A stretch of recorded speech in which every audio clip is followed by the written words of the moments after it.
우리가 자녀로서 이 땅에 도래한 하나님 나라에서 하나님의 자녀로서 어떻게 하나님과 교제하며 살아야 하는가?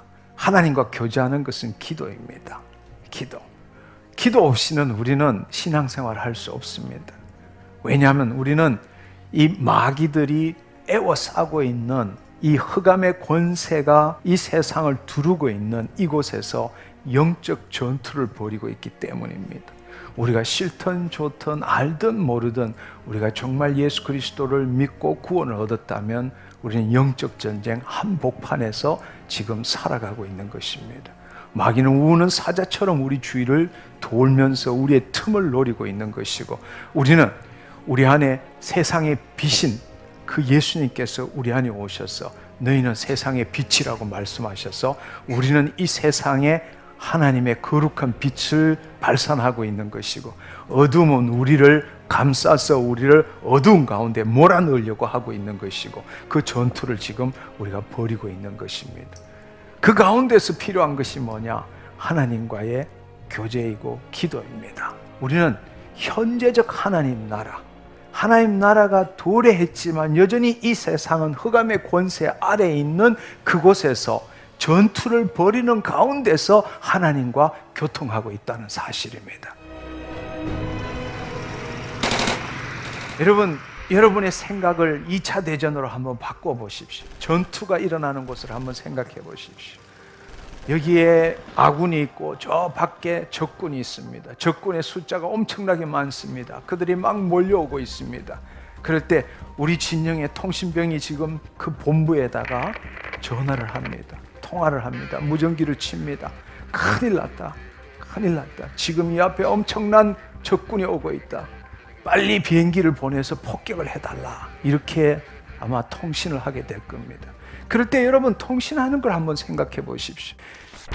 통신병은 통신이 되는 전파가 잡히는 곳을 찾아가기 마련입니다. 왜냐하면 지하 벙커에서는 통신이 잘 안 되기 때문입니다. 그래서 쫓아다니면서 그 통신이 가능한, 통화가 가능한 지역을 찾아가지고 그 다음에는 그쪽의 주파수와 이쪽의 주파수를 맞춘 다음에 그 다음에 통화를 하기 시작합니다. 여기 위치가 어디인데 지금 적군이 얼마나 몰려오기 때문에 어느 위치에다가 폭격을 해달라고 그렇게 할 것입니다. 그러나 여러분, 한번 이것을 기도에 한번 비교해 보십시오. 우리의 삶을 지금 한번 그 전쟁에 한번 비교해 보시라는 겁니다. 우리가 정말 기도하기 위해서는 바로 전파가 잡히는 곳을 찾아야 합니다. 두 번째로는 하나님의 주파수와 우리의 주파수를 맞춘 다음에 통화가 가능하다는 것입니다.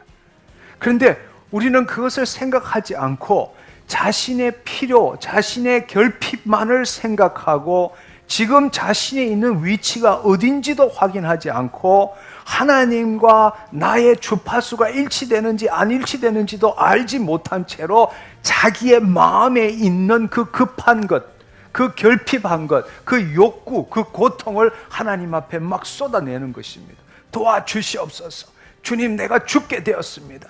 그러고 난 다음에 하나님의 응답이 없으니까 더 간절히, 더 끈질기게 기도한다는 겁니다. 그러면서 지금은 아니지만 곧 하나님이 응답하실 거라고 믿는다는 것입니다.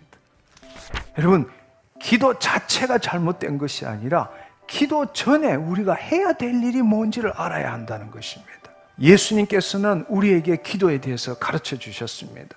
그날에는 너희가 아무것도 내게 묻지 아니하리라. 내가 진실로 너희에게 이르노니 너희가 무엇이든지 아버지께 구하는 것을 내 이름으로 주시리라. 여기에 말씀하시는 것을 보면은 첫 번째로는 그날, 지금 우리가 바로 그날 이후에 살고 있는 것입니다. 이 땅에 도래한 하나님 나라에서 살고 있는 것입니다.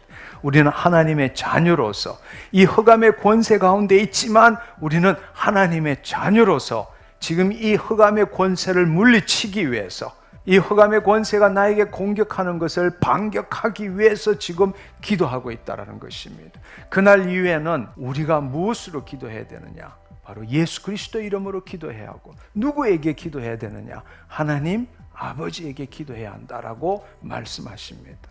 우리가 최소한도로 아는 것은 예수 그리스도 안에서 예수 그리스도 이름으로 하나님 아버지께 간구해야 된다는 것은 알고 있습니다. 그러나 더 중요한 사실은 지금 내 위치가 무엇인지를 알아야 합니다. 두 번째, 하나님과의 관계가 무엇인지를 알아야 하는 것입니다. 바로 이 기도, 그날 이후에 이 기도를 가르쳐 준 것은 이 기도의 기본이 되는 것이 뭐냐? 너희는 먼저 그의 나라와 의를 구하라 라는 것입니다. 하나님의 나라는 하나님의 통치이고 하나님의 영광입니다. 바로 하나님의 영광이 임한 곳에 나아가야 합니다.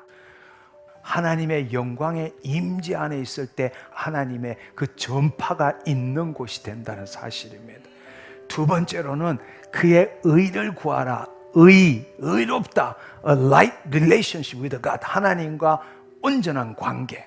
하나님이 우리를 지으신 그 목적한 바대로 우리의 하나님의 영에 우리의 혼과 육이 라인업 됐을 때, 일치될 때에, 하나님의 마음에 우리의 마음이 연합될 때, 바로 하나님이 트는 주파수와 내 무전기가 트는 주파수가 일치될 때에 기도가 시작된다는 사실입니다.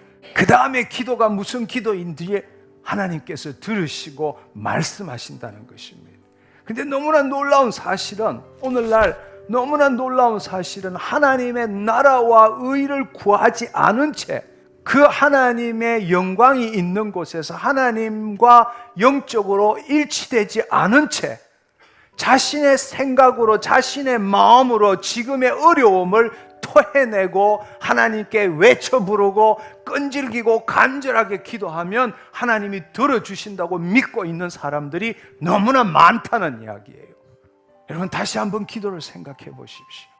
우리는 지금 어두운 가운데서 적진 한복판에서 하나님과 교통하는 것이 기도입니다. 그렇지만 그 기도를 위해서, 그 기도 이전에, 기도의 내용, 통화의 내용 이전에 우리가 해야 될 일은 그의 나라와 의를 먼저 구하는 거예요. 하나님의 나라는 하나님의 통치이고 하나님의 통치는 하나님의 영광을 나타내는 것입니다. 로마서 3장 23절에 모든 사람이 죄를 범하였음에 하나님의 영광에 이르지 못하였더니, 이제 우리는 어떻습니까? 바로 예수 그리스도 안에서 죄 사함을 받았으니까 하나님의 영광에 이른다라는 사실입니다. 그 일을 위해 성령님이 우리 안에 오셨습니다. 하나님께서 예수님을 통하여 우리에게 하나님 나라를 주기를 원하십니다. 누가복음 12장을 보면 이렇게 말씀하십니다. 이 모든 것은 세상 백성들이 구하는 것이라. 너희 아버지께서는 이런 것이 너에게 있어야 할 것을 아느니라. 다만 너희는 그의 나라를 구하라. 그리하면 이런 것들을 너에게 더하시리라. 적은 무리여 무서워 말라. 너희 아버지께서 그 나라를 너희에게 주시기를 기뻐하시느니라. 하나님 아버지께서는 우리에게 그의 나라, 그의 영광을 주시기를 원하십니다. 그럼 그의 영광을 어떻게 우리가 구분할 수 있느냐? 누가복음 17장 20절 21절에 보면 이렇게 말씀하십니다. 예수님께서 대답하여 가라사대 하나님의 나라는 볼 수 있게 임하는 것이 아니요 또 여기 있다 저기 있다고 못하리니 하나님의 나라는 너희 안에 있느니라 말씀하셨어요. 그 일을 위해서 성령님이 우리 안에 오셨습니다. 성령이 있는 자, 하나님 앞에 찬양과 경배를 드리고 기도하고 하나님의 영광을 초청할 때 주님은 임하십니다. 여러분, 이 자리에 아니더라도 여러분이 골방에 가서 기도할 때도 마찬가지입니다. 하나님의 영광의 임재를 구해야 합니다. 그러고 난 다음에 기도해야 합니다. 통화의 내용은 예수님께서 우리에게 말씀하셨습니다. 무엇이든지 구하라. 통화의 내용은 무엇이든지라고 말씀하셨습니다. 그러나 그 통화가 성립돼야 합니다. 그 통화가 이루어지기 위해서는 먼저 그의 나라와 의를 구해야 한다는 사실을 하나님의 영광 안에서 기도하기를 축원합니다.